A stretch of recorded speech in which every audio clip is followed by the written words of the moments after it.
Maybe like 10 years ago, I came across a book called The Compound Effect, and I forgot who had recommended it. I had a couple of friends who were starting to get into sort of the self-development things, and I was really into it at that time as well. I still am very much into making sure that you're always developing yourself, you're always reading, you're always progressing, you're always learning, because I think if you don't learn, you're sort of left behind.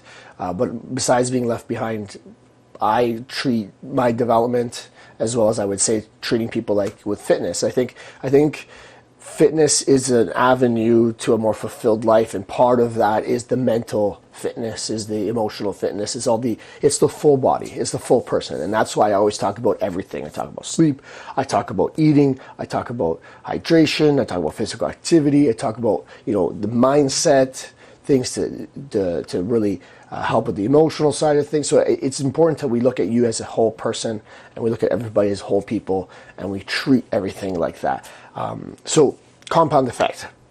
What the really cool thing about the compound effect, it put into perspective where you want to get to this place that's sort of far off, and you realize there's a lot of work in between those 2 points. And the way to get there is not to try to chunk and get really all the way up there at one point, because for most people that's impossible. You need to be in a really, really fortunate situation for you able to make that big jump. For most of us, it's this compound effect that we slowly, progressively move towards that.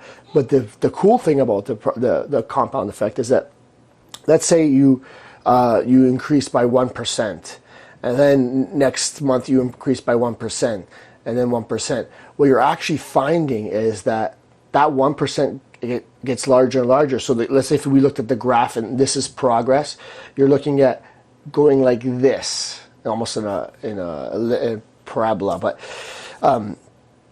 the whole thing is that 1% of 10 and then 1% of 1.01, it gets larger and larger, and you're seeing a bigger and bigger effect as you're always increasing by 1%. And it may not seem like a lot, but it does add up over time. And this is how compound interest works. This is how retirement savings and all these things work. The whole trick is the amount of time that you spend towards this. So if you start earlier and you continually get 1%, 1%, 1% better, you're going to get bigger and better. And that 1% represents a larger component of each interval, because you've already increased.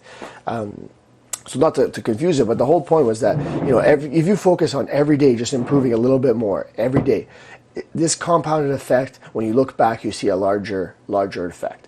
And most times you see a bigger effect than if you just tried to get a really big piece and then sort of burned out and weren't able to continue.